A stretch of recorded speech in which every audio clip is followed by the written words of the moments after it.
자, 이제 감정평가 3방식에 대해서 살펴보도록 하겠습니다. 제목을 통해서 이미 예상이 되고 있는 것처럼 3방식이니까 왜 세 가지 방식이 있을까? 자, 구체적으로 또는 결론적으로 원가 방식, 수익 방식, 비교 방식이라는 세 가지 방식이 형성이 돼요.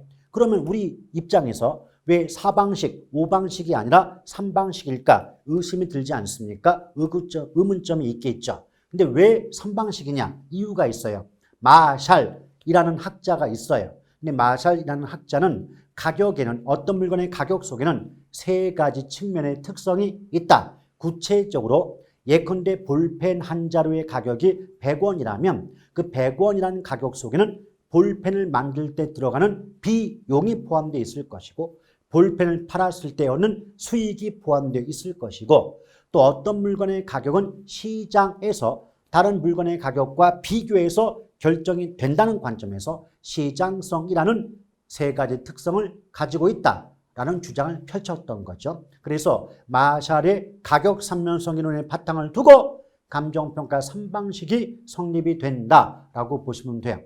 이 부분을 예쁘게 포장하면 마샬의 가격 삼면성 이론은 감정평가 3방식 성립의 근거가 된다. 이렇게 말할 수가 있지 않겠습니까? 더불어 이 비용성의 바탕을 둔 원가 방식은 비용성의 바탕을 두었기 때문에 원가 방식이라는 말 대신에 비용 접근법 이렇게 말할 수 있는 거고 또 시장성의 바탕을 둔 비교 방식은 시장 접근법 또 수익성의 바탕을 둔 수익 방식은 소득 접근법 이렇게 말을 바꿔놓는 경우도 있어요. 또한 여러분 표를 보시면 아시겠지만 각각의 방식마다 가액은 가격을 얘기합니다. 또 임대료 줄여서 임료라고 말하죠. 그러니까 가격과 가액은 같은 말이고 임료와 임대료도 같은 말로 보시고 문제 푸시면 돼요. 따라서 3방식 각각의 방식마다 가격과 임대료 관한 방법이 나눠지기 때문에 원래는 3방식 6방법이라고 했거든요. 그런데 감정평가 규칙이 개정되면서 토지의 가치는 공시지가 기준법으로 평가해야 한다는 규정이 신설되기 때문에 3방식 7방법에 해당이 된다라고 보시면 됩니다. 여기서 원가 방식에서 대상 물건의 가액, 즉 가격 관한 방법이 원가법, 임대료 관한 방법이 적산법이고요. 또 비교 방식에서 가액, 즉 가격 관한 방법이 거래사례 비교법, 임대료 관한 방법이 임대사례 비교법이에요. 또한 수익 방식에서 가액, 즉 가격 관한 방법이 수익환원법, 임대료 관한 방법이 수익분석법이에요. 처음에는요, 각각의 방식마다 가격 관한 방법, 임대료 관한 방법의 명칭을 외우는 것도 쉽지는 않습니다만은 자꾸 반복해서 보시다 보면 나중에는 굳이 외우려고 하지 않았음에도 불구하고 반복하다 보면 저절로 머릿속에 이 정도의 구분은 이제 들어오기 때문에 큰 부담 없이 어려움 없이 익힐 수가 있는 거죠. 한 가지 조심할 건 여기 보니까 토지의 가치 평가는 공시지가 기준법이란 말 나오지 않습니까? 또한 공시지가 기준법은 넓은 관점에서 비교 방식에 포함이 되고 있죠. 이번에 33회 기출문제에서 뭐가 나왔냐면 공시지가 기준법은 비교 방식에 포함되지 않는다 그랬어요. 포함되고 있잖아요. 지금 표를 보시면 공시지가 기준법도 비교 방식에 포함이 된다고 써야 되는데 기출문제에서 포함되지 않는다라고 하는 바람에 오답이었던 문제가 있어요. 근데 그 문제의 수준을 잘 보세요. 지금 우리 아직 3방식 내용 들어가지도 않았어요. 그냥 표를 보면서 각각의 방식별로 그 가격이나 임대료 관한 방법의 명칭만 보고 있잖아요. 근데 이걸 가지고 물어봤다 이 말이에요. 그러니까 이론과 지식을 물어본 게 아니라 평가 방식, 구분은 되고 있느냐라고 물어본 겁니다. 굉장히 단순했던 문제인 거죠. 그러면서 각각의 방법에 의해서 구해진 가격과 임대료는 앞에 시산자를 붙여요. 그러니까 시산자가 있다. 이 말이 나왔다. 이 말은 3방식에 의해서 3방식으로 구한 값의 의미를 담고 있다는 겁니다. 아시겠죠? 그래서 세 가지 방식에 의해서 구한 가격은 시산가액이고 임대료는 시산임류 또는 시산임대료라고 말할 수가 있습니다. 그러니까 시산가액이건 시산임대료건 시산자가 붙었다는 건 감정평가 3방식으로 구한 값이다. 이런 의미를 담고 있습니다. 근데 명칭을 보시면요. 원가법에 의해 구해진 시산가액의 명칭이 적산가액인데 적산가액 해도 좋고 적산가격이라고 해도 상관이 없어요. 또 적산법에 의해서 구해진 시산임대료의 명칭이 적산임대료 또는 대자 빼고 적산임료라고 해도 상관없습니다. 아시겠죠? 그 다음에 거래사례 비교법으로 구한 값은 비준가액, 임대사례 비교법으로 구한 임대료는 비준임료, 그리고 토지 공시지가 기준법도 성격, 그 가격의 성격은 비준가액이라고 보시면 되겠고요. 또 수익환원법으로 구한 값은 수익가액, 또 수익분석법으로 구한 임대료는 수익임료라고 보시면 돼요. 그런데 처음에는 이 종류, 명칭, 제목 기억하는 게 쉽지가 않거든요. 그래서 한 가지 요령을 알려드린다면 일단 원가 방식은요. 명칭 또는 제목 속에 원가나 적산한 말이 반복돼요. 따라서 원가나 적산자가 나오면 일단은 원가 방식이라는 것은 어렵지 않게 구분될 수 있는 거고요. 또 비교 방식 나올 때는요. 명칭 또는 제목 속에 비교나 비준이란 말이 나오게 됩니다. 그러니까 비교나 비준. 줄여서 비비크림이에요. 비비크림, 비교, 비준, 비비가 나오면 얘는 비교 방식에 해당이 된다라고 보시면 되겠고 수익 방식은 아주 간단해요. 모든 명칭 속에 수익자가 붙어요. 자, 수익환원법, 수익분석법, 수익가액, 수익임료. 그래서 수익자가 붙어 있다면 일단은 수익 방식에 속한다는 점은 구분이 될 수가 있겠죠. 한 가지 조심할 건 수익환원법이 가격 구하는 거, 수익분석법은 임대료 구하는 거, 요 차이점 구분만 하신다면 어렵지 않게 정답 구하실 수 있지 않겠나 생각이 듭니다. 그러면서 이제 시산가액의 뜻이 나와 있죠. 제가 조금 아까도 시산이란 말이 붙었다면 감정평가 3방식으로 구한 값의 의미다라고 얘기를 드리지 않았습니까? 따라서 여기 보시면 감정평가 3방식에 의해서 도출된 구해진 가격이다. 근데 조심할 건 이건 3방식에 의해서 구해진 값일 뿐이지 아직 최종적인 평가액으로 확정된 건 아니라는 겁니다. 최종적인 평가액은 아닌 거죠. 아직은. 근데 이게 무슨 말이냐면 또 마샬이 어떤 말도 했냐면 이 3방식의 등가성, 3방식의 등가성을 다른 말로 삼면 등가성 이론이라고 해요. 삼면 등가성 이론. 근데 등가가 뭐냐? 같을 등 값과 같은 값이 나온다는 거죠. 그럼 마샬이 말할 때 뭐라고 했냐면 원가 방식, 비교 방식, 수익 방식, 이게 묶으면 3방식 맞죠? 이 3방식에 의해서 구해진 값, 즉 시산가액은 등가 모두 같은 값이 나온다 그랬어요. 동일하다. 그런데 이 주장의 전제 조건은 완전 경쟁 시장이라면.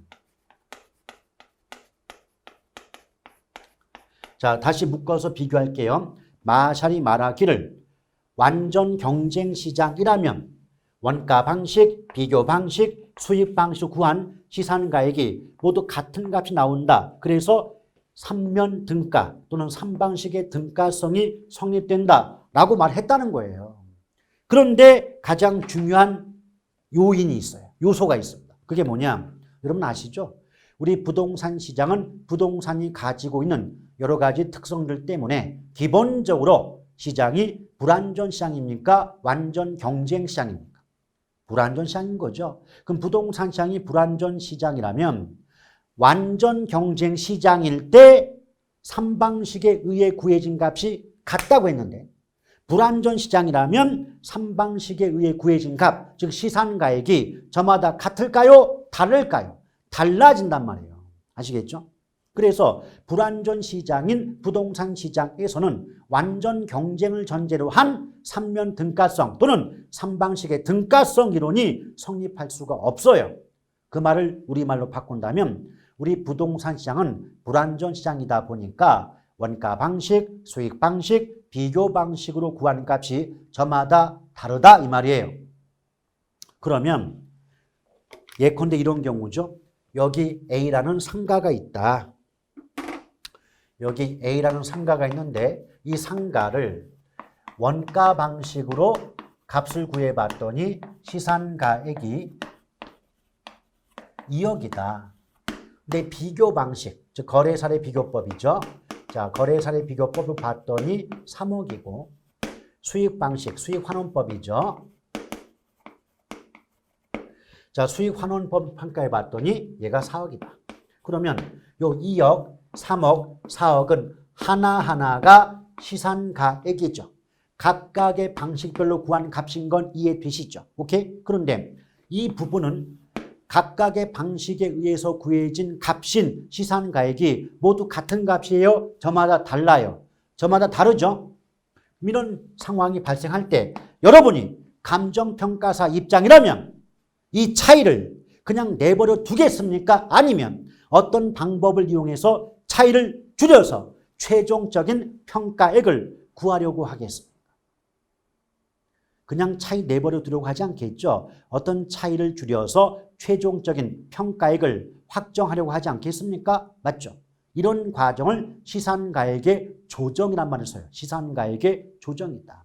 그래서 오늘은 기초 입문이다 보니까 제가 시산가액의 뜻까지만 써놓고 있지만 실제로 나중에 기본 수업 들어가게 되면 이렇게 시산가액의 뜻을 얘기해 놓고 시산가액이 불완전시장이다 보니까 각각의 방식에 의해 구한 값이 저마다 다를 것이고 그 저마다 다른 값을 조정할 필요가 있다. 이걸 시산가액의 조정이라고 하고 그 시산가액의 조정과 관련된 조문 역시도 법조문으로서 감정평가 규칙에 규정이 있더라는 거예요. 거기까지 이제 기본 수업할 때는 배우게 되실 겁니다. 그 다음에 이제 천천히 이제 각각의 방식을 따져 보셔야 되는데 일단 원가 방식이 있고 또 비교 방식, 수익 방식으로 순서를 이어가요. 근데 원가 방식에서 우리 아까 그 왜 가격 관한 방법이 원가법이고 임대료 관한 방법이 적산법 그러지 않았습니까? 그렇죠. 그 또 재밌는 게 뭐냐면 제가 아까 서두에서 처음 들어갈 때 요새 감정평가 문제는 감정평가 규칙의 규정, 조문 가지고 거의 대부분 출제가 되고 있다 그랬잖아요. 그래서 원가법, 적산법의 말 뜻도 모두 법조문이에요. 감정평가 규칙의 원가법은 이런 뜻이다. 적산법은 저런 뜻이다. 다 조문으로 규정이 되고 있어요. 그래서 외우셔야 돼요. 어쩔 도리가 없어요. 그래서 원가법을 어떻게 규정하고 있는 거 봤더니 원가법이란 대상 물건의 재조달 원가에 감가 수정을 하여 대상 물건의 가액을 산정하는 감정평가 방법을 말한다 라고 규정하고 있다는 겁니다. 이 자체가 법조문이에요. 외우셔야 돼요, 여러분. 그런데 감정평가 3방식의 학습은요. 어떤 뜻의 뜻 속에서 처음 들어본 단어, 처음 들어본 말이 있을 거 아닙니까? 처음 들어본 그 말에 대해서 학습하는 게 감평 3방식 학습이에요. 지금 원가법의 의미 속에서 처음 들어본 단어가 2개가 있습니다. 재조달 원가, 감가 수정. 이 2가지를 배우면 원가법이 끝나요, 여러분. 그럼 첫 번째 재조달 원가의 뜻이 뭐냐? 이 재조달 원가는 우리식으로 이해하려면 그냥 재생산 비용이에요. 재생산 비용이다. 이게 뭐냐면 예컨대 여기 A라는 주택이 있어요. 이 주택이 감정평가의 대상이 되는 대상부동산이라고 가정해 보았을 때 이 주택을, 이 대상부동산을, 또는 대상물건을 기준 시점 현재 재생산, 다시 만드는 거죠. 재생산 시 소요되는 적정한 원가의 총액을, 적정 원가의 총액을 우리 뭐라고 합니까? 재조달 원가다 이렇게 봅니다. 물론 다른 말이 없어도 신축 상태로 재현하는데 소요되는 비용이에요. 그러니까 새 집을 지을 때 얼마 들겠니? 이것이 재조달 원가인 거죠. 여기서 또 한 가지 조심할 게 뭐냐면 지금 무슨 시험이죠? 그렇죠. 기준시험이에요. 이거 조심하셔야 돼요. 기준시험 말고 다른 시험이 들어가면 무조건 틀려요. 예컨대 뭐 준공 시점이다, 뭐 신축 시점이다, 뭐 거래 시점이다, 여러 가지 시점 나올 수 있겠죠. 근데 재조달 원가의 뜻과 관련해서는 기준 시점 아닌 다른 시점은 무조건 들어가면 안 된다. 이 점을 조심하시길 바라겠습니다. 그럼 기준 시점이 뭐냐? 기준 시점의 뜻 역시도 감정평가 규칙에 규정돼 있어요. 법조문이에요, 여러분. 기준 시점은 감정평가액, 그러니까 어떤 물건의 가치를 평가하고 금액으로 이제 화폐액으로 만드는 거죠. 감정평가의 결정에 기준이 되는 날짜를 뭐라 그래요? 기준 시점이라고 해요. 감정평가액 산정에 기준이 되는 날짜를 기준 시점이라고 말을 합니다. 그런데 기준 시점을 별도로 물어보는 경우를 제외하고는 그냥 어떻게만 기억한다?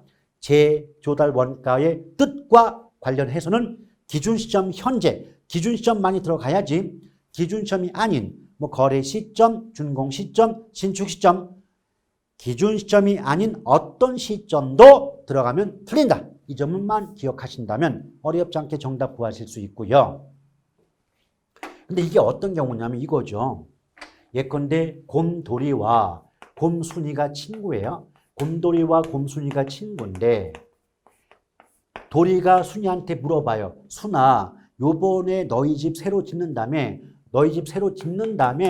그랬더니 우리 집 요번에 새로 지어. 그럼 도리가 뭐라고 물어봅니까? 그러면 새로 짓는데 돈이 얼마 든대? 비용이 얼마 든대? 이렇게 물어봤어요. 그랬더니 순이가 뭐라 그럽니까? 나는 잘 모르는데 아빠가 그러는데 우리 집 지금 새로 지을 때 5억 든대. 그럼 5억은 대상 부동산을 기준 시점 현재 재생산, 다시 지을 때, 재생산할 때 소요되는 적정한 원가의 총액이 바로 뭐다? 재조달 원가 5억이 든다. 이런 의미를 담고 있지 않겠습니까? 그렇죠? 이게 재조달 원가입니다. 근데 이것도 역시 마찬가지예요.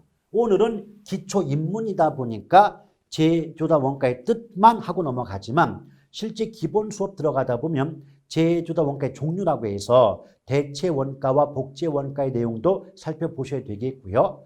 또 양쪽의 관계도 이제 학습을 할 필요가 있는 겁니다. 더불어 재조달 원가를 구하는 공식이라든지 과정, 또 방법에 대해서도 학습이 이루어져야 되는데 오늘은 기초 입문이다 보니까 재조달 원가의 뜻 정도만 하고 넘어가도록 할게요. 이제 감가수정 나왔습니다. 근데 여러분 그거 아세요? 감가수정도 이 뜻도 법조문입니다. 감정평가의 규칙의 규정입니다. 그대로 외우셔야 됩니다. 그래서 감가수정이란 재조달 원가에 감액하여야 할 요인이 있는 경우 물리적 감가, 기능적 감가 또는 경제적 감가 등을 고려하여 그에 해당하는 금액을 재조달 원가에서 공제하여 대상 물건의 가액을 적정화하는 작업을 말한다 라고 법에서 규정하고 있는 거죠. 근데 여기 보시면 일단 제가 몇 가지 말씀드리고 싶은 게 뭐냐면 여기 감가라는 말이 세 가지가 나와요. 물리적 감가, 기능적 감가, 경제적 감가란 말 나옵니다. 일단은 여러분 이 조문을 통해서 그러면 감가란 말이 가치가 깎인다는 뜻인데 가치가 깎이는 요인이 법적으로는 세 가지가 있구나. 물리적인 감가, 기능적인 감가, 경제적인 감가라고 세 가지 구분을 하겠구나. 이걸 먼저 캐치를 하셔야 돼요. 두 번째는 뭐냐면요. 여기 지금 문장이 감액한다. 자, 감가란 말이 세 번이 반복됐어요. 그럼 여기까지 끊어볼게요. 끊어보면 감액한다는 건 어떤 값을 더한다는 거예요? 뺀다는 거예요? 뺀다는 거죠. 또 감가란 말도 더한다는 겁니까? 뺀다는 말입니까? 뺀다는 말이죠. 그러면 뺀다와 관련된 단어가 4번이 반복된 거 아닙니까? 맞죠? 그럼 그 다음에는 뭔가를 뺀다는 말이 나올 수밖에 없기 때문에 공제한다. 공제한다는 말 자체가 뺀다. 이 말 아닙니까? 그렇죠. 근데 제가 왜 이 말씀 드리고 있느냐? 좀 기출문제에서요. 이 마지막을 어떻게 바꾸느냐? 가산한다. 이렇게 많이 바꿨어요. 기출문제에서. 근데 그 문제가 나왔을 때 많은 분들이 아니 우리가 어떻게 법조문을 모두 달달 외울 수 있느냐. 이렇게 문제 내면 안 되지 않느냐. 너무 어렵지 않느냐. 그러셨어요. 물론 그 문제를 틀린 분들 입장에서는 억울한 면이 있을 수 있습니다. 이해합니다. 근데 말입니다. 제가 항상 드리는 말씀 중에 하나가 뭔지 아십니까? 모르겠거든 상식의 바탕을 두고 문장을 해석해 보자는 거예요. 지금 제가 앞에서 뭐라고 했죠? 감액한다, 감가한다, 감가한다, 감가한다. 뭔가를 뺀다는 단어가 4번이 반복됐다면 조문을 외우지 못했다 한들 그 다음 말도 뭔가 뺀다는 말이 나와야 된다. 그게 이치에 합당한 거 아닙니까? 그럼에도 불구하고 4번 앞에서 4번인가 뺀다는 말이 나왔는데 그 뒤에 마지막에 더한다고 말을 붙였는데 가산한다는 말을 붙였음에도 불구하고 나는 그런 조문을 외우지 못했다. 그런 조문을 공부한 적이 없다는 이유로 그 문제를 틀렸다. 정상 창작의 여지가 좀 박하지 않을까요? 그래서 저는 항상 공부하실 때 그 단순한 암기 되게 저는 싫어해요. 무슨 말이냐? 암기법 자체가 나쁜 게 절대 아닙니다. 암기하셔야 돼요. 암기법 필요합니다. 인정합니다. 그런데 문제는 암기만 하면 안 된다는 거예요. 암기를 하시되 요 앞에 뺀다는 말이 나왔기 때문에 뒤에 문장에도 당연히 뺀다는 말이 나올 수밖에 없겠구나. 이런 정도의 이해는 바탕으로 해서 외워야 되는데 그런 이해는 전혀 없이 그냥 뭐 선지표, 후계체 뭐 이런 식의 암기법만 머릿속에 다 집어넣으니까 암기한 그 말이 아닌 다른 문장으로 출제가 되면 배운 적이 없어 보이는 거예요, 여러분. 그래서 충분히 그 문제를 풀어낼 능력을 갖고 계시면서도 암기만 하다 보니까 암기하지 않은 말이 나왔을 때 대응하는 능력이 부족해집니다. 되게 당황하고 당혹스럽고 와 되게 어려운데 요번 좀 큰일 났구만 이 생각 들면서 나머지 알았던 문제들조차도 풀지 못한 경우를 많이 본 적이 있습니다.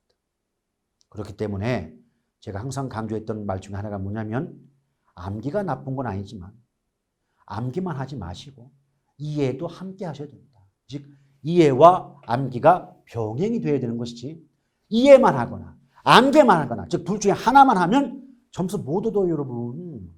이해와 암기가 병행하셔야 되는 겁니다. 이겁니다. 그런데 예측해 보건대 그래 감가수용체 저렇다. 그러면 그 문장 속에 감가윤이 3가지 물리, 기능, 경제 나왔는데 그 3가지에 대해서 물어보지 않을까? 맞아요. 물어봅니다. 이렇게. 지금 감가윤 나왔죠. 그런데 그게 내부적 감가와 외부적 감가가 나눠지는데 물리적 감가와 기능적 감가는 내부적 감가에 속하고요. 경제적 감가는 외부적 감가에 속하게 되는데 그럼 기억나십니까? 제가 전 시간에 지역 분석 얘기하면서 감정평가의 대상이 되는 부동산이 어떤 주거용 건물, 주택인데 그 주변의 환경에 해당하는 다른 부동산이 공업용, 공장지대라면 공장 옆에 집이 있다 보니까 공장에 안 좋은 영향 받아서 주택의 가치가 떨어진다, 감가가 된다는 거 기억나십니까? 그러면 공장 옆에 집이 있어서 공장 영향 때문에 집의 값어치가 깎인다면 이것은 주택 자체의 내부의 문제 때문에 감가가 되는 게 아니라 공장이라는 외부 환경의 영향 때문에 가치가 깎이는 거잖아요. 그것을 외부적 감가라고 했고 다른 말로 경제적 감가가 발생한다라고 했던 거 기억들 나시고 계십니까? 나셨으면 좋겠어요. 오케이? 예. 자, 그에 비해서 물리적 감가, 기능적 감가 나오는데 그 물리적 감가가 뭐냐? 이게 뭐냐면 어떤 물건이 오랜 기간 동안 사용하게 되면 낡고 노후화된다. 그러니까 노후화되면서 마모가 되겠죠. 그럼 마모되거나 노후화가 되면 그 물건의 값어치가 올라갑니까? 깎입니까? 깎이겠죠. 그래서 오랜 시간 또는 장시간 사용으로 인한 마모, 노후화 등으로 인해서 물건의 값어치가 깎일 때 물리적 감가가 발생한다라는 말을 쓰고 있습니다.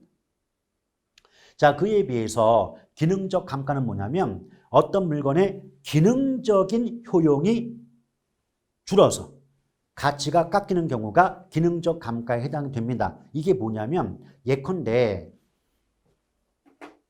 여기 A라는 건물이 있고 B라는 건물이 있어요.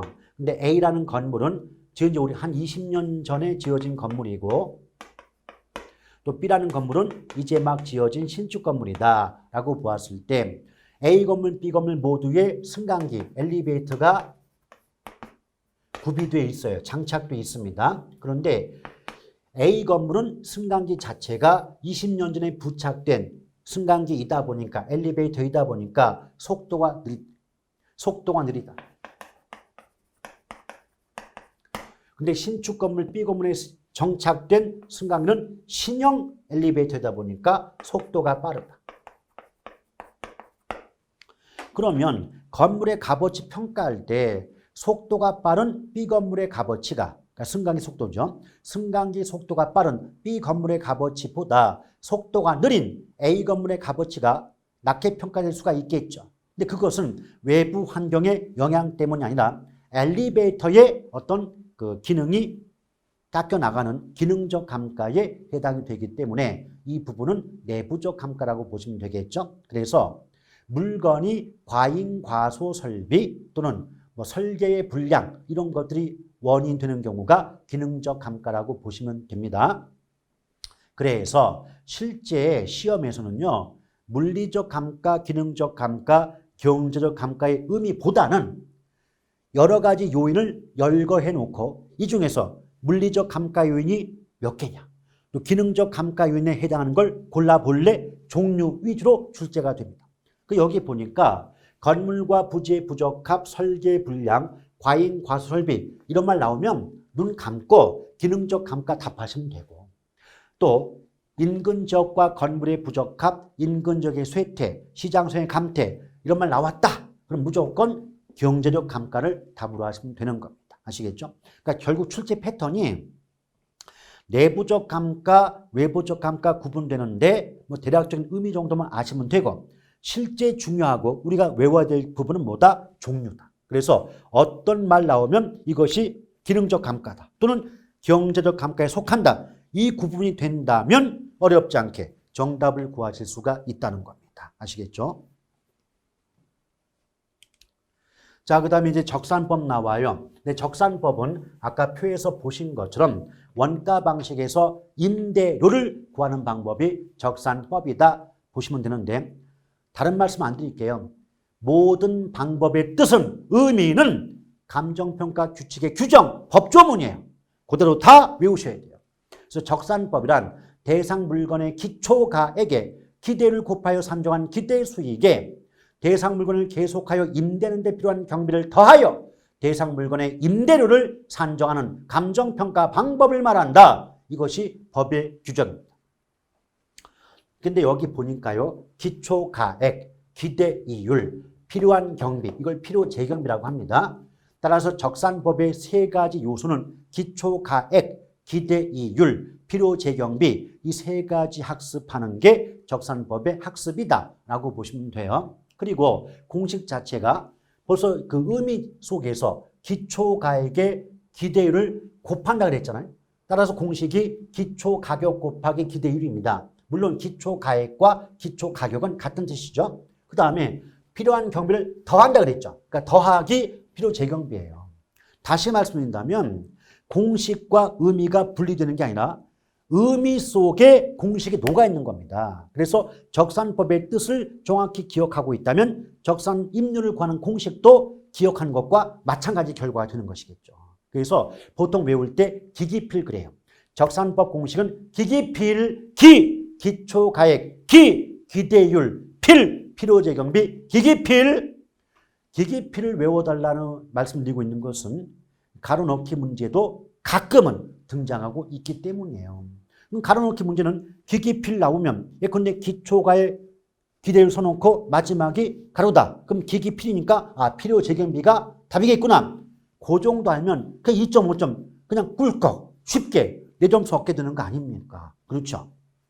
그래서 이제 앞에서 수업하는 사람들이 이거 꼭 좀 알아두십시오. 뭐 강조하는 내용 있죠? 앞에서 수업하는 선생이 강조하는 내용은 무조건이에요. 공부하세요. 무조건 공부하시는 겁니다. 그만큼 출제 가능성, 확률이 높기 때문에 강조를 드리고 있는 거 아니겠어요? 그 다음 이제 비교 방식 넘어갈게요. 자, 아까도 표로 보셨듯이 비교 방식에서 가액, 가격 구하는 방법이 거래사례 비교법인 거 맞죠? 그래서 거래사례 비교법, 오 마이 갓. 길어요. 긴데 이것도 법조문입니다.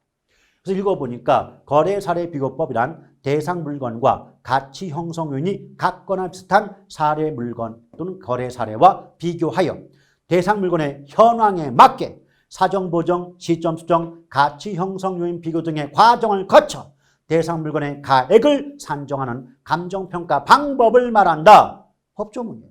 외우셔야 돼요. 그러니 여러분 생각해봐요. 제목을 다시 한번 곱씹어 볼까요? 거래 사례 비교법입니다. 그러면 시장에서 거래된 사례와 비교해서 대상 물건의 값어치가 얼마쯤 되는가를 평가하는 방법이 거래 사례 비교법인 거죠. 그러면 이것이 제목만 봐도 뭔가를 비교하려면 비교에 필요한 자료를 선택하고 수집할 수밖에 없지 않겠습니까? 맞죠? 그래서 가장 먼저 나오는 게 거래사례 비교법은 비교에 필요한 사례 자료를 수집해야 되는 거예요. 그런데 사례 자료를 수집해야 될 때 아무 자료나 마구 수집하면 안 되니까 일정한 기준을 정해놓고 그 기준에 맞는, 기준에 적합한 자료를 선택하고 수집해야 된다는 겁니다. 그래서 가장 먼저 나오는 게 사례 자료 수집의 기준이에요. 근데 일단 종류부터 보면 첫 번째, 원래 이제 사시지계거든요. 사정 보정 가능성이 있을 것. 시점 수정 가능성이 있을 것. 지역 요인의 비교 가능성이 있을 것. 개별 요인의 비교 가능성이 있을 것. 그래서 맨 앞 글자 따면 사시지계 이 네 가지가 거래사례 비교법상 자료 수집의 사례 자료 수집의 기준이 된다라고 보시면 돼요. 근데 여기서 사정 보정한다는데 보정은 어차피 수정과 같은 말이니까 큰 의미 없고요. 중요한 건 사정이죠. 제가 앞서서 수업할 때 왜 부동산 그 감정평가가 왜 필요할 수밖에 없느냐 그 말씀 드리면서 부동산의 거래 과정 속에는 특수한 사정이 개입되는 경우가 많기 때문에 정확한 가치 판단이 필요하다라고 했던 거 기억나시지 않습니까? 또한 더불어 이때 사정의 뜻이 뭐냐? 사정이란 정상적인 거래를 저해하는, 방해하는 여러 가지 요소 또는 요인들이라고 말씀드린 바가 있지 않습니까? 맞죠? 그러면 만약에 특수한 사정이 개입되어 있는 사례를 수집했다면 그러한 사정이 없는 상태의 가격으로 수정, 보정, 바꿔줄 수 있을 가능성이 있어야 사례 자료로 수집될 수가 있다. 이것을 사정 보정 가능성이 있을 것 이렇게 말하고 있는 겁니다. 이게 뭐냐면 아까 제가 이런 예를 들었잖아요. 여기 A라는 주택이 있는데 이게 정상적인 거래를 거치면 2억의 매도, 팔아먹을 수 있었던 물건이었다. 그런데 이 주택이 큰아버지라는 가까운 친척 간의 거래 과정에서 1억 8천의 매도가 이루어졌다면 감정평가사가 수집한 사례 자료는 1억 8천의 매도가 된 사례입니다. 근데 감정평가사가 봤더니 이 거래 사례는 이 주택의 거래 사례는 큰아버지라는 가까운 친척 간의 거래 사례였다는 거죠. 그러면 친척 간의 거래가 아니었다면 2억에 거래될 수 있었지 않았겠느냐? 이런 식으로 1억 8천에 거래된 사례를 수집해서 2억의 가격으로 바꿔주는 작업을 사정 보정한다라고 하고 얼마만큼의 사정이 개입됐는지를 알아야만 사정 보정이 가능할 수가 있지 않겠습니까? 맞죠? 그래서 사정 보정 가능성이 있을 것 그 말은 그 거래 과정에서 얼마만큼의 사정이 개입되어 있는가를 알고 있어야만 사정 보정이 가능하고 그래야만 비로소 거래 사례 비교법상의 사례 자료로 수집할 수 있다, 선택할 수 있다의 의미가 되는 거죠. 한 가지만 말씀드린다면 사정이 개입되어 있어요. 그럼 사정이 개입된 사례를 사정이 없는 상태로 바꿔주는 작업이 사정 보정인 건 이해되시지 않습니까? 맞죠? 그런데 어떤 때는 사정 보정이 필요가 없을까요? 사정이 처음부터 없는 자리. 그러니까 정상적인 사례였다면, 사정이 아무런 사정도 없는 정상적인 사례 자료였다면 사정 자체가 없으니까 보정할 필요가 없는 거 아니겠습니까? 맞죠? 그래서 어떤 말 나오냐면 정상적인 사례이거나 표준지의 사례의 경우에는 사정 보정은 불필요하다라고 말이 나와요. 여기 보면 표준지 나왔죠? 근데 표준지는요, 어떤 동네, 어떤 지역을 대표하는 땅을 표준지라고 하는데, 표준지는 전제 조건이 뭐냐면 아무런 사정도 없다고, 아무런 사정도 개입되어 있지 않다고 전제하는 땅이 표준지예요. 따라서 표준지는 아무런 사정도 없는 땅이 되기 때문에 사정 자체가 없으니까 사정 보정할 이유가 없는 것이겠죠. 오케이? 요 정도만 가볍게 보시고요. 그 다음에 시점 수정 가능성. 원래 시점 수정의 의미가 뭐냐면 거래 시점의 사례 부동산 가격을 기준 시점의 사례 부동산 가격으로 수정, 바꿔주는 작업을 우리 뭐라 그래요? 시점 수정한다 그래요. 이때 조심할 건 여기 무슨 시점이죠? 기준 시점이죠. 근데 보통 문제 나올 때는 현재 시점 이렇게 바꾸는 경우 많은데 여기도 마찬가지예요. 기준 시점이 아닌 다른 시점이 들어가면 무조건 틀려요. 왜냐하면 나중에 공부해 보시면 아시겠지만 기준 시점은 현재 시점일 수도 있지만 미래나 과거 시점일 수도 있기 때문에 기준 시점을 무조건 현재 시점이라고 얘기하는 건 옳지 않은 말입니다. 아시겠죠? 그래서 아예 처음부터 이렇게 기억하십시오. 시점 수정이라는 말의 뜻은 거래 시점의 사례 부동산 가격을 기준 시점의 가격으로 수정, 바꿔준 작업이라고 아예 처음부터 기억하는 게 상책이지 않을까 싶습니다. 그런데 어떤 때 시점 수정이 불필요하냐? 요거부터 얘기를 해볼게요. 그럼 거래 시점이 뭐냐? 실제 거래가 이루어진 날짜가 거래 시점이거든요. 무슨 말이냐면 여기 A라는 주택이 있습니다. 이 주택이 2020년 1월 1일 날 2억의 거래가 됐다라고 보고요. 그럼 이때 2020년 1월 1일은 이 주택이 실제로 거래가 이루어진 날짜인 거 맞죠? 오케이? 이처럼 실제로 거래가 이루어진 날짜를 거래 시점이라고 합니다. 이 경우에 거래 시점의 사례 부동산 가격은 2억이었다는 거죠. 그런데 아까도 언급을 했지만 기준 시점은 감정평가액 산정의 기준이 되는 날짜입니다. 근데 그 기준 시점이 2021년 1월 1일이다 라고 가정한다면 이 사례 부동산, 이 A라는 주택은 2021년 1월 1일 현재에는 3억에 거래되고 있다고 가정해 볼게요. 그러면 거래 시점의 사례 부동산 가격과 기준 시점의 사례 부동산 가격이 지금 같아요, 달라요? 다르죠? 그리고 우리말로 하면 거래된 시점과 기준 시점이 1년의 시차가 있잖아요. 1년의 시차. 20년, 21년. 맞죠? 그러면 이거 우리말로 바꿔볼게요. 감정평가사 입장에서 1년 전에 2억에 거래되었던 사례 자료를 수집했대요. 근데 1년 전에 2억에 거래됐던 그 물건이 지금은 3억에 거래되고 있다면 감정평가사 입장에서는 1년 전 2억에 거래되었던 자료를 기준으로 대상 물건 값어치를 평가하려고 하겠습니까? 아니면 기준시점 현재 가격인 3억으로 바꿔놓고 대상 물건의 값어치를 평가하려고 하겠습니까? 후자 쪽이겠죠? 이처럼 거래 시점의 사례 부동산 가격을 기준 시점의 가격으로 바꿔주는 작업을 시점 수정한다 그래요. 따라서 거래 시점이 언제인가를 알아야만 시점 수정이 가능할 수 있는 거 아닙니까? 그러므로 거래 시점을 알지 못하는 사례는 거래사례비교법상의 사례 자료로 수집할 수가 없게 되는 겁니다. 아시겠죠? 또한 더불어 잘 보세요. 얘는 지금 1년 전 2억 가던 게 1년 후에 3억 가니까 가격의 변동이 있었죠. 자, 가격의 변동이 있어요. 근데 만약에 1년 전에도 2억이었지만 1년 지난 이후에도 1년 후에도 얘가 똑같이 2억이다. 이럴 때는 가격의 변동이 없잖아요. 맞죠? 그럼 여러분 1년 전에도 2억 가던 거 1년 후 지금도 2억 가면 가격 변화가 없죠? 그럼 가격 변화가 없으면 변화가 없는데 수정할 이유가 있겠나요? 없겠죠. 기억하셔야 됩니다. 시점 수정은요. 가격의 변동이 전제가 돼 있어요. 가격이 변했을 때 변화된 가격으로 바꿔주는 작업이 시점 수정이라고. 근데 가격의 변화가 없다. 가격의 변화가 없다면 수정할 게 없는 거예요. 그러므로 시점 수정할 필요도 없는 거죠.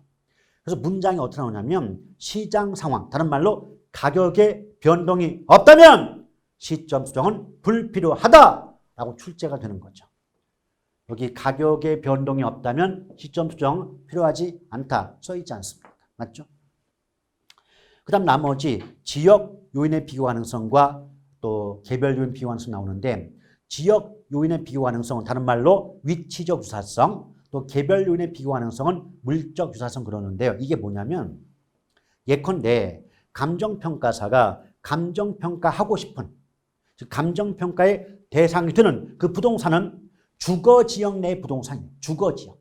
그런데 그 부동산의 가치를 평가하고자 수집된 사례 부동산은 공업지역 내 부동산이래요. 그러면 감정평가의 대상 부동산이 속한 지역은 주거지역인데 비교를 위해 수집한 사례 부동산은 공업지역 내의 부동산을 수집했다면 대상 부동산이 속한 지역과 사례 부동산에 속한 지역이 일치하지 않아요. 그럼 지역적인 요인이 비교될 수가 없는 거죠. 그래서 이럴 때는 내가 가치 평가하고 싶은 부동산이 주거지역 내 부동산이라면 사례 비교에 필요한 사례 자료도 주거지역 내의 자료 수집해야 되는 거지 공업지역이나 상업지역 내의 자료 수집하면 안 되지 않느냐. 이것을 지역 요인의 비교 가능성이 있어야 된다라고 말하고 있는 겁니다. 그 다음에 개별 요인 이게 뭐냐. 감정평가사가요. 평가하고 싶은 대상 부동산 감정평가의 대상이 되는 그 부동산 그 물건은 철근 시멘트 건물인데 비교를 위해서 수집한 사례 부동산은 나무로 만든 목조 건물이다. 그럼 물건이 다르잖아요. 철근 시멘트 건물의 가치를 평가하려면 비교에 필요한 사례 부동산도 철근 시멘트 건물을 수집해야지. 나무로 만든 목조 건물 수집하면 물건 자체가 다르니까 비교가 된다 안 된다? 안 되겠죠. 이것을 물적 유사성 또는 개별 요인의 비교 가능성 이렇게 말씀드릴 수가 있겠습니다. 그 다음에 이제 거래 사례 비교법이 비교 방식에서 가액, 즉 가격 관한 방법이라면 임대 사례 비교법은요. 임대차 붙었으니까 임대료를 관한 방법인데 여러분 이 내용 역시도 감정평가 규칙의 규정이지만 거래 사례 비교법을 외우셨다면 두 가지만 달라요. 우리 거래 사례 비교법은 거래 사례가 나오는데 얘는 임대 사례가 나왔고요. 또 거래 사례 비교법은 대상 물건의 가액, 즉 가격을 구하는 방법이라고 나왔다면 가액 대신에 임대료 이것만 달라요. 자, 거래 사례 대신에 임대 사례, 가액이란 말 대신에 임대료 이 두 가지만 다르지 나머지 조문은 모두 똑같다라고 보시면 돼요. 우리 조금 아까 거래 사례 비교법 등 얘기할 때 거래 사례 비교법이란 대상 물건과 가치 형성 요인이 같거나 비슷한 물건의 거래 사례와 비교하여 대상 물건의 현황에 맞게 사정 보정, 시점 수정, 가치 형성 요인 비교 등의 과정을 거쳐 대상 물건의 가액을 산정하는 감정평가 방법을 말한다 라고 했던 게 조금 아까 봤던 거래사례 비교법의 의미였잖아요. 근데 그 조문과 비교해보면 거래 사례 대신에 임대 사례, 가액이라는 말 대신에 임대료 요 말만 다르기 때문에 굳이 임대 사례 비교법을 별도로 다시 외우실 필요까지는 없지 않겠나라고 생각하는 겁니다. 그리고 비준 임료를 관한 공식은 4.4 시지 개면이겠죠. 자, 4.4 시지 개면인데 이 4.4 시지 개면 공식은 조금 아까 보셨던 거래사례 비교법상 비준 가액을 구하는 공식도 똑같아요. 그러니까 비준 가액이건 비준 임료건 공식은 4.4 시지 개면 똑같다. 4. 사례 부동산 가격 임대는 임대료 곱하기 사정 보정치, 시점 수정치, 지역 요인 비교치, 개별 요인 비교치, 면적 비교치가 되기 때문에 사서 시지개면 일단 그렇게 공식을 암기해 놓을 필요가 있습니다. 그 다음에 수익 방식에서 또 가격 구하는 방법, 가액 구하는 방법이 수익환원법이죠. 그래서 수익환원법 뜻도 이제 더 이상 말씀 안 드릴게요. 감정평가 규칙의 규정 법조문이에요. 그래서 대상 물건이 장래 산출할 것으로 기대되는 순수익이나 현금 흐름을 환원하거나 할인하여 대상 물건의 가액을 산정하는 감정평가 방법을 말한다. 법조문입니다. 근데 이 공식, 요 의미를 가지고 공식을 만들면 여기서 말하는 이 공식은 직접환원법인데 원래 그 수익 방식도요, 방법의 종류가 많아요. 뭐 직접환원법, 뭐 할인현금 흐름 분석법, 뭐 별가지 방법 나오고요. 그 다음에 뭐 전통적 소득 접근법이 어떻게 된다, 뭐 직전법, 직접법, 연금법, 상환기금법 별거 다 있습니다. 그런데 그거 수업 안 합니다, 저는. 왜 안 하는 줄 아십니까? 안 물어봐요. 과거에는요, 뭐 직선법, 연금법, 상환기금법 이런 거 내용 같은 거 물어봤거든요. 그래서 더럽게 어려웠어요. 감정평가 수준만큼 시험이 나오니까 어렵죠, 당연히. 그런데 지금은 제가 예전에 말씀드렸죠. 그렇게 안 나온다. 그래서 어차피 더 이상 물어보지 않을 걸 굳이 배울 필요가 없고 사실은요, 배운다 한들 내용이 어려워서요, 문제 물어봐도 못 맞춰요. 그럼 어차피 나와도 못 맞출 문제를 왜 하고 있는 겁니까? 그래서 그냥 공식 가볍게 원래 직접환원법이라고 해야 되겠지만 직접환원법만 나오니까 다 필요 없고 수익가액은 환원일분의 순수익이다. 그것만 기억하면 돼요. 근데 직접환원법상 분자값인 순수익은 무조건 순영업소득이기 때문에 우리가 왜 투자론에서 뭐 현금 수지, 영업수익 계산할 때 가공규 영순 이렇게 외웠잖아요. 그래서 유효총소득에서 영업병리를 빼고 남은 게 순영업소득 아니겠습니까? 그렇게 구하면 의외로 어렵지 않게 계산 문제를 풀 수가 있어요. 요새 그렇게 나와요. 이제 순수익 나왔죠. 이제 순수익의 뜻, 뭐 요건 나오는데 가볍게 한번 읽어보시고요. 환원율. 만약 제가 출제자 입장이라면 수익 환원법 중에서는 유일하게 환원 이율과 관련된 문제를 내지 않을까 싶어요. 얘는 좀 알아두면 좋겠죠. 일단 환원율은 투하자본, 즉 부동산 가격에 대한 순수익의 비율이다. 그래서 공식 보니까 부동산 가격이 뭐 원본 가격, 투자액이 이게 투자액분의 순수익이 환원이율이거든요. 그래서 만약에 부동산 가격이 올라간다. 그럼 공식상 분모값이 커지기 때문에 몫인 환원율 값은 작아지는 거예요. 2번 33의 기출문제에서 뭐가 나오냐면 환원이율, 다른 말로 자본 환원율 그러거든요. 자, 환원 이율을 자본 환원율 그럽니다. 그런데 어떤 게 답이었냐면 틀린 걸 골라라 했는데 수요가 증가해서 가격이 오르면 자본 환원율이 오른다 그랬어요. 높아진다 그랬어요. 말이 안 되잖아요. 왜? 공식을 아는 분들 가격이 올랐다. 그럼 분모값이 커졌죠? 그럼 환원율이라는 몫은 작아지잖아요. 그러면 수요가 증가해서 가격이 상승하면 환원율은 작아진다, 낮아진다 라고 해야 되는데 높아진다 라고 출제해서 틀렸던 문제가 33의 기출지문이에요. 이 정도는 가볍게 좀 알아두면 좋지 않겠나 싶습니다.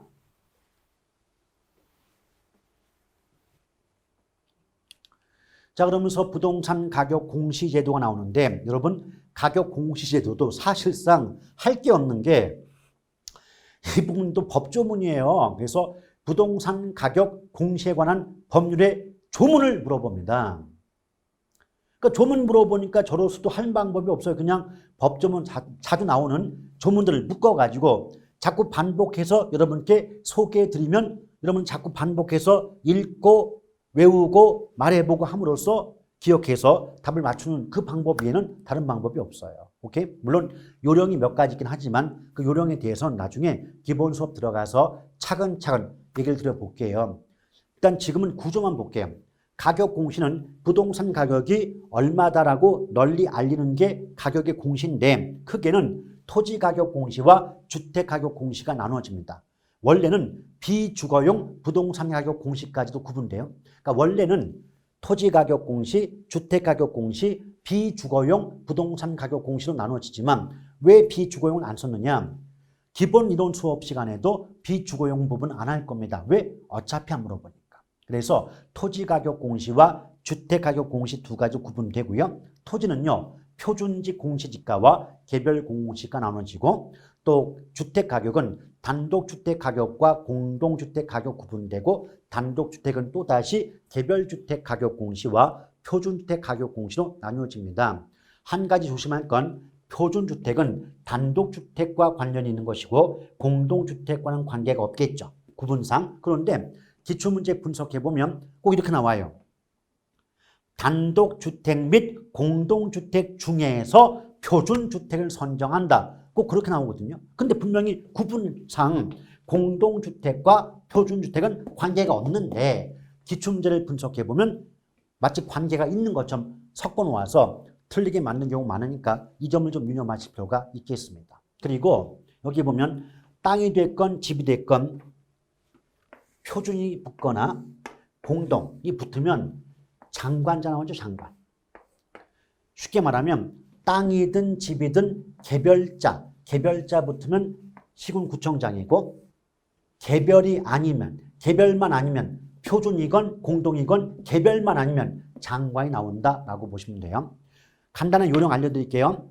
땅이 됐건 집이 됐건 개별자 나왔는데 장관자 붙거나 개별이 아닌 표준이나 공동자 나왔는데 시군구청장이 붙었다. 무조건 그 문장은 틀린다. 이것이 가장 기본적인 요령 중에 하나가 되겠습니다. 그래서 오늘은 가장 기본이기 때문에 이 정도만 보시고요. 사실 설명할 건 없어요. 왜냐? 하나하나가 모두 법조문이라서 여러분들이 외워야만 되는 거고 여기 써놨던 건, 이 내용과 기능 써놓은 거는 그 많은 법조문 중에서 반드시 여러분이 외우셔야 되고 또 살펴보셔야 될 내용만 압축해서 정리해 놓은 거라고 보시면 되겠습니다. 자, 이렇게 해서 이제 감정평가 관련된 기초인문 시간 모두 마무리를 짓게 됐습니다. 자, 한 4주 동안에 고생들 많으셨고요. 다음 주부터는 본격적으로 기본서를 가지고 우리 기본 이론 수업에 임하도록 하겠습니다. 그동안 대단히 수고들 많으셨습니다. 고맙습니다.